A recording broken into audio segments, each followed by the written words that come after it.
Hi, I'm Father Michael Orsi. I'm your host for Action for Life Television, that good news program which talks about the big G, the gospel of Jesus Christ, and the little g, all of the good things that people do to put that gospel of life into action. Well, folks, you've heard the expression, there's no such thing as a free lunch. Well, we're going to prove it wrong because we're going to talk to you about a free lunch and a lady who has an organization that provides free lunch for people who are involved in the pro-life movement, or those who would like to become involved in the pro-life movement, or those who want to know about the pro-life movement.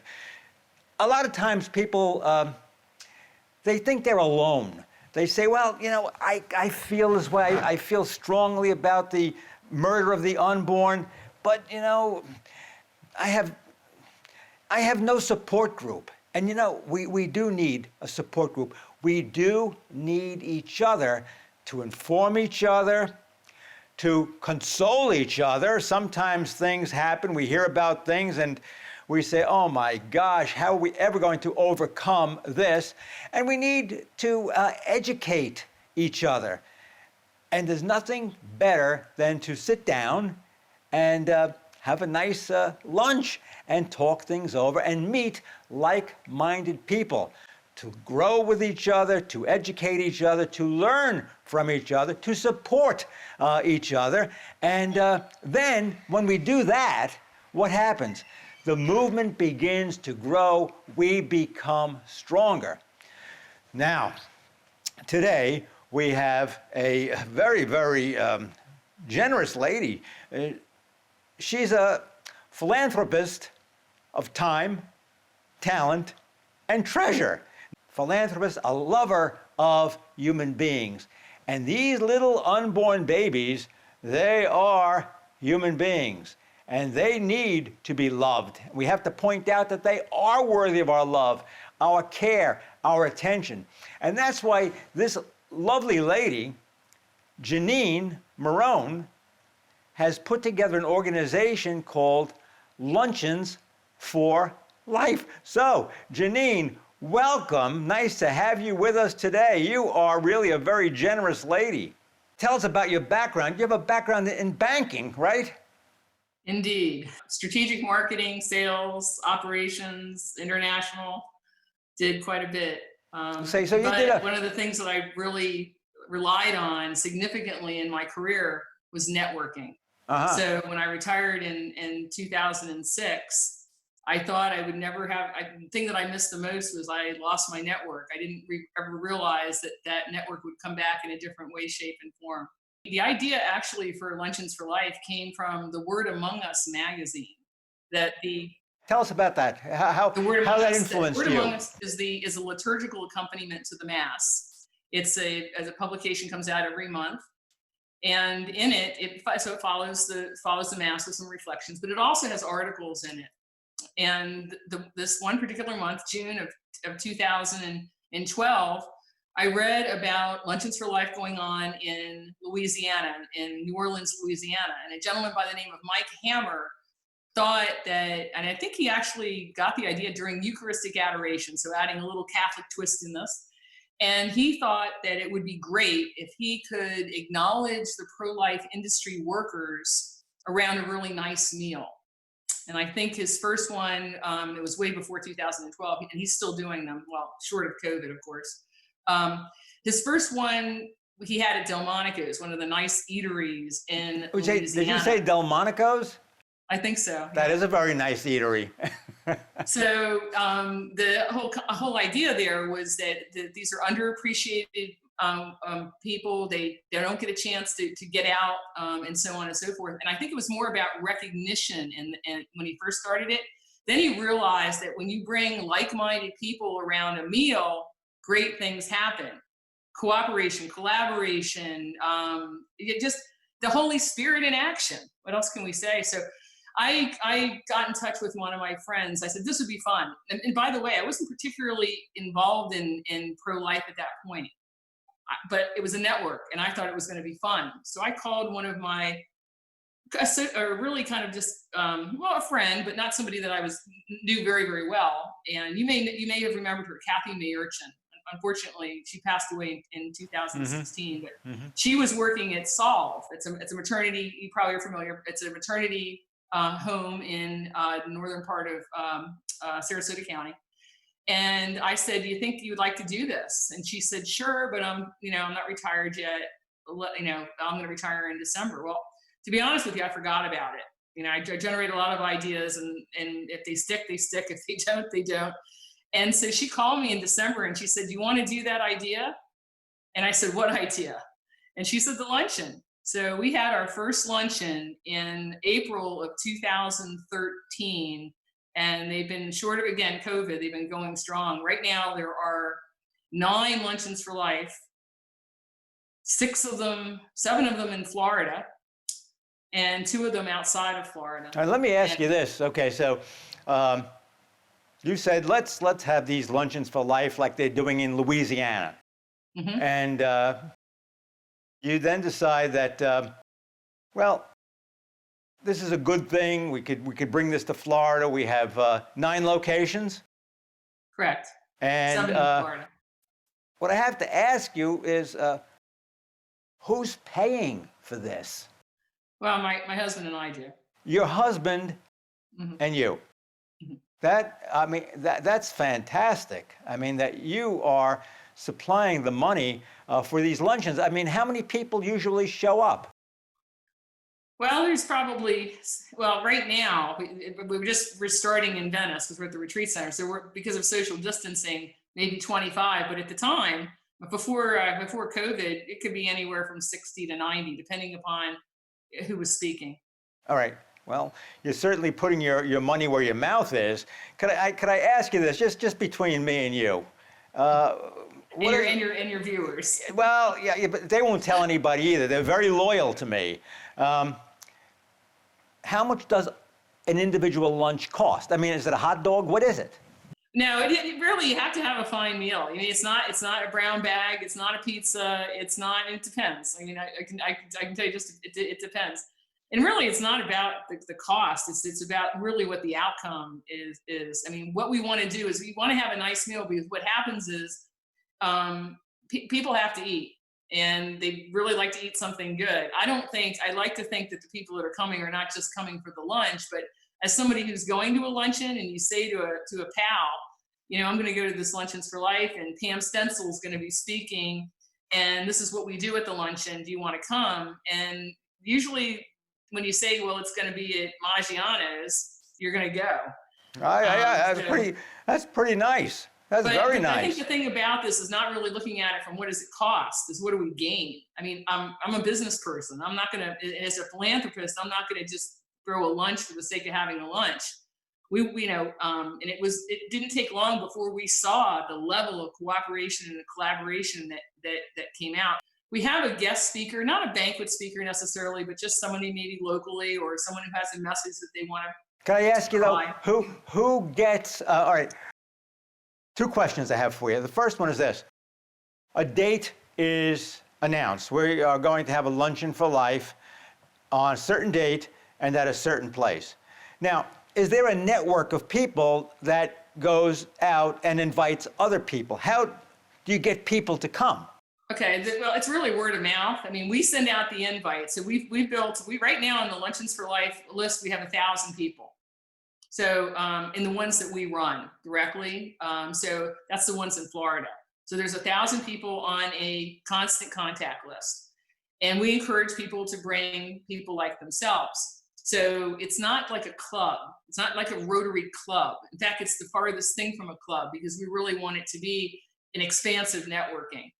And so that's basically how the people come. But how they work is we have a guest speaker.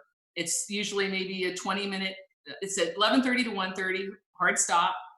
Although people can stay afterwards, and they always do. And we have a speaker. We have 3 tenets of what makes it work. One is there's no cost to the individual to come. There is no ask at the end. There's not like asking for a donation for a pregnancy center or whatever. And there's no politics. There are other platforms for politics, and this isn't it. because it's a grassroots networking luncheon for the purpose of really ending the demand for abortion. The person that has gained the most from it is me, because I can see the trends in the industry. I can see what's working and what's failing.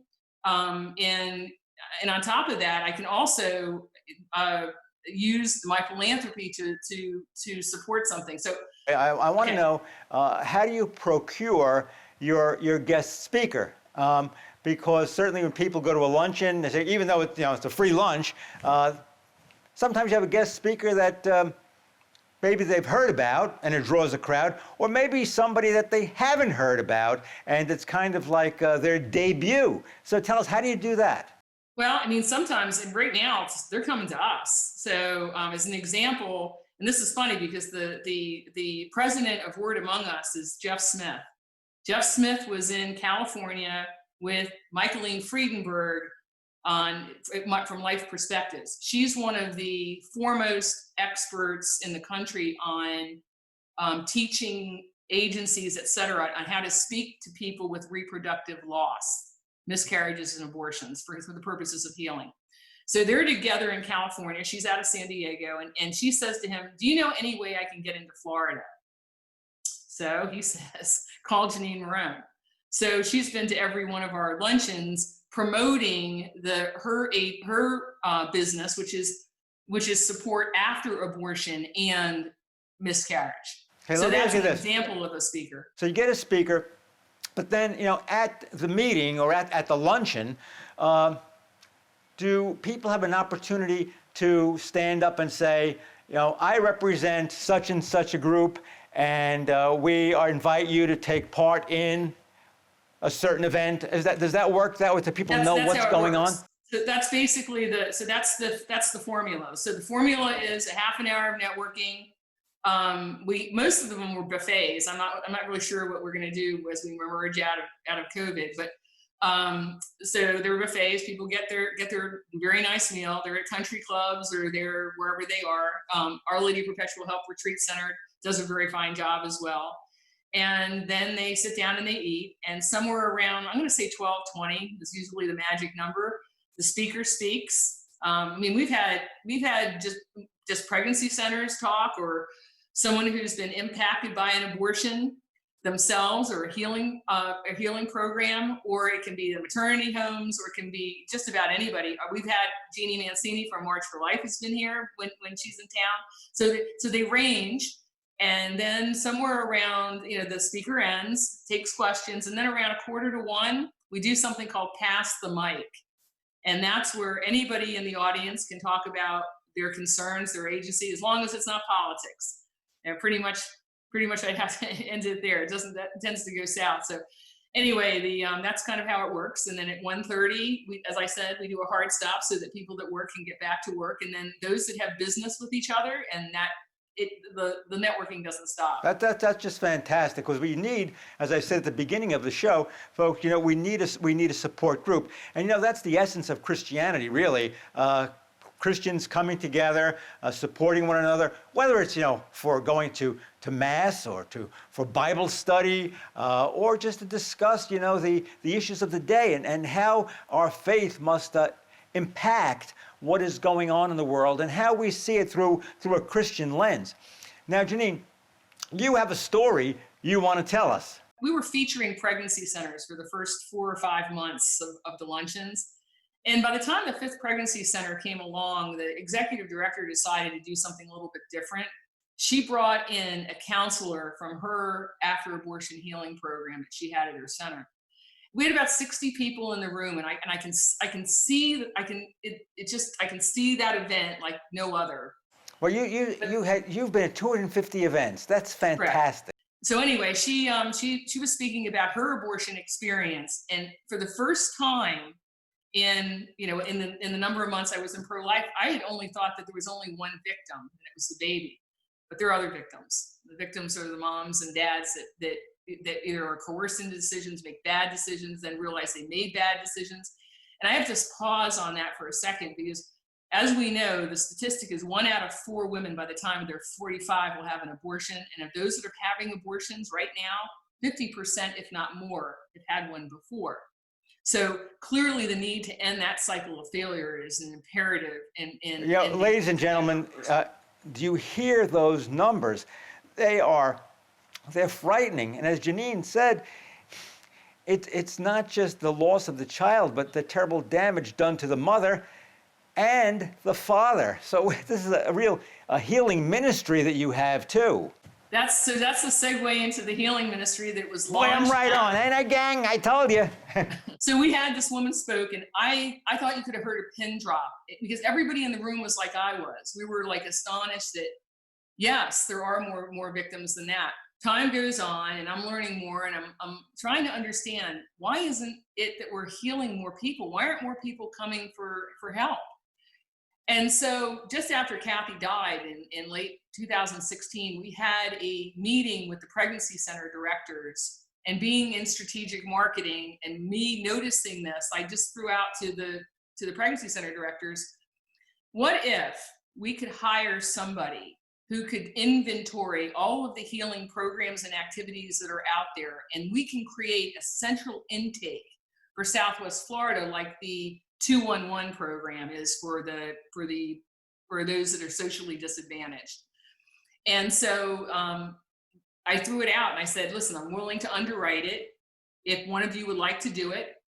And so a couple of months passed, and I get a call from one of the pregnancy centers, Pregnancy Solutions in Venice, and to get a reference on somebody that they wanted to hire as a part-time director in one of their sites. So I gave the reference, and it's Karen Barbito, and she's still with us. So anyway, Callie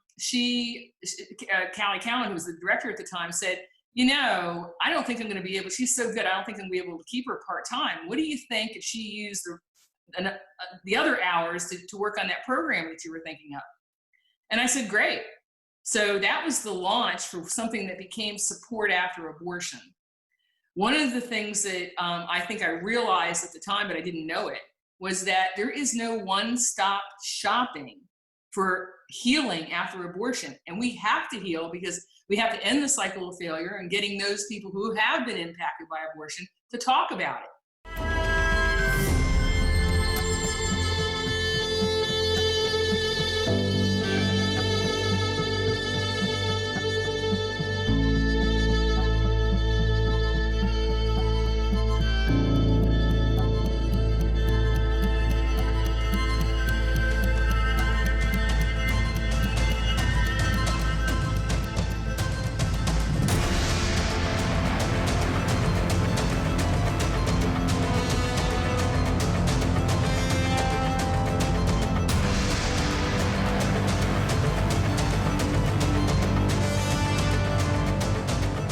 As you can imagine, producing this wonderful program, Action for Life, it costs a great deal of money. We're going to need your help. So if you would like to donate to keep this good news program on the air, please go to your computer, your cell phone, actionforlife.net.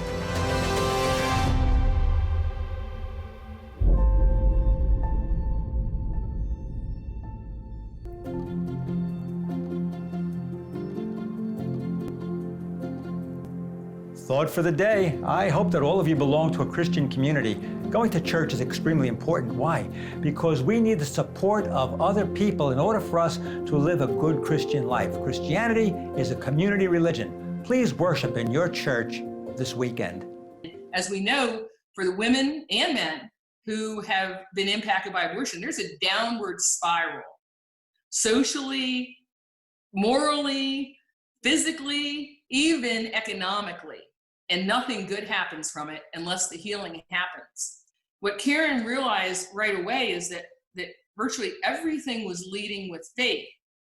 Now, normally you would say, well, isn't that the way it should be? And I'm going to tell you that's not always the way it is, because as St. Ignatius of Loyola said, you have to go through somebody else's door before you can bring them out your own. Whoa. And so we believe that you have to say that again. Say it again. I want the audience to really reflect on it. That's a beautiful thing. Okay, go say that, Saint. And I'll say this, I think he meant it in terms of evangelization, but this is what we're doing. I mean, you got to meet somebody where they are. So what St. Ignatius of Loyola said is that you need to go through somebody else's door before you can bring them back through your own. Wow, that's powerful. That's powerful. So support after abortion became bigger than the pregnancy center.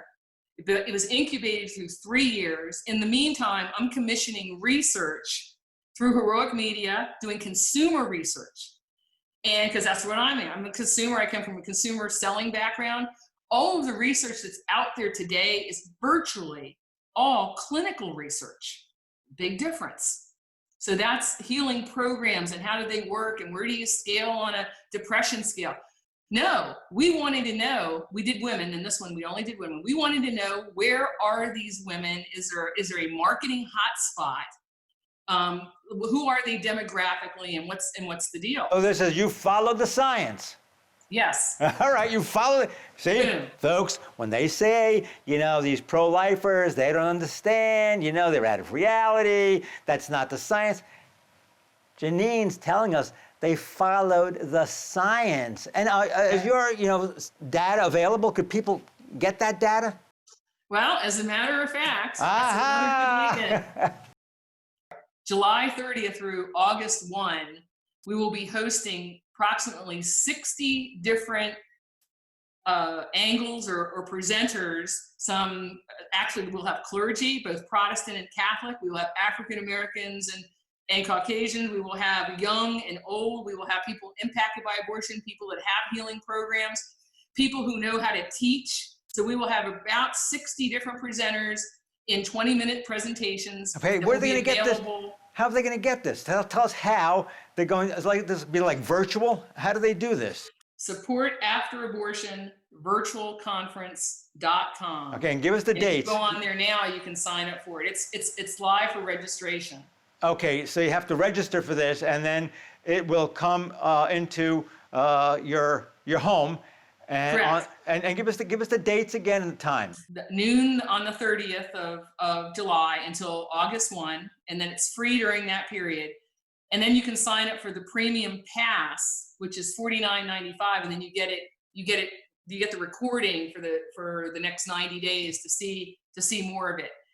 In the paid piece of it will be the research, not all 300 pages of it. It's going to be a summarized version of the research, but I really think it's important to talk just a tad about this because you're going to want to see this. Right. When the biggest statistic that came out of this research is 9 out of 10 women, impacted by abortion or not, so 1,000 women across the United States, 9 out of 10, when asked where to go for healing after abortion, they said they did not know. Ooh. So they did not know. So 50% of the women impacted by abortion said they could use help. So here we have sometimes consider the floodgates.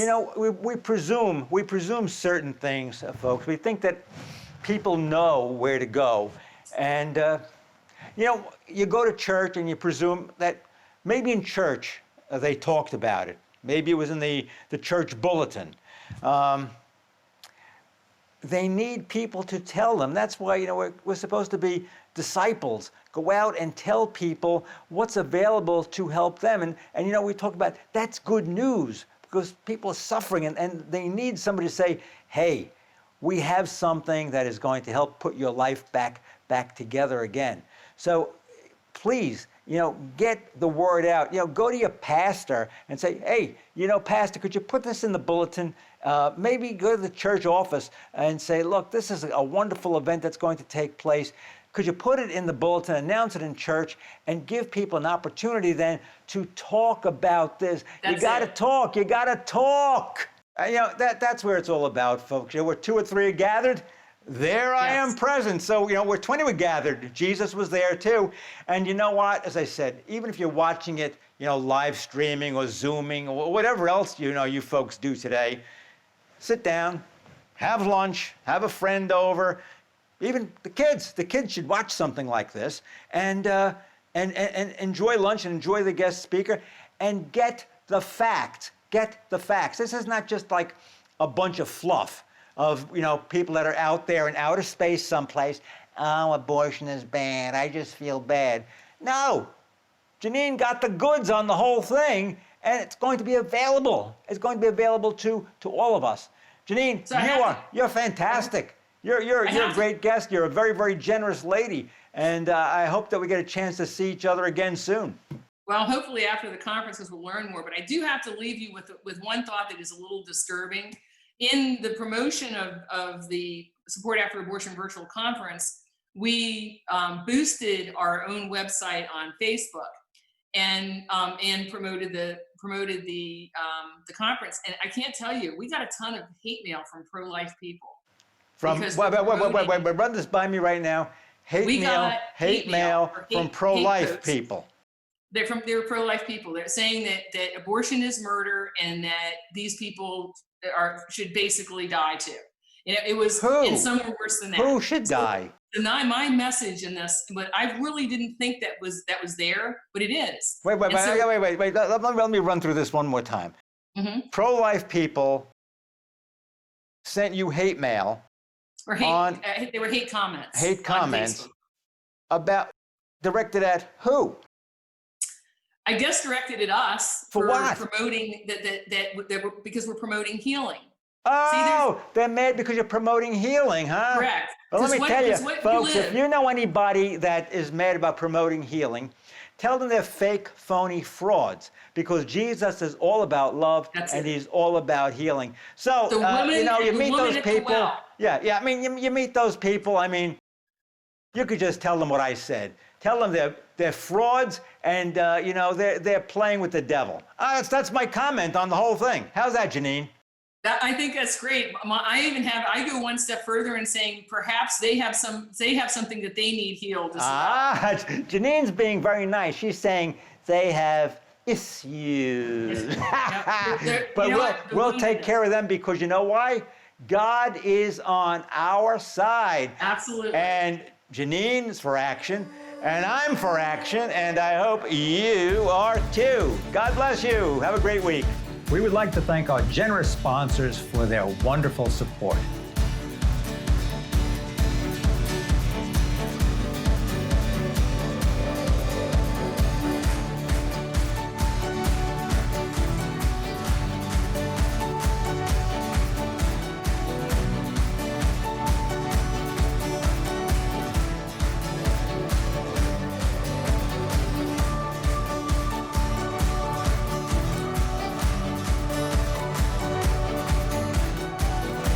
Thanks for watching. Please join us next time for Action for Life. I'm for action, and I hope you are too.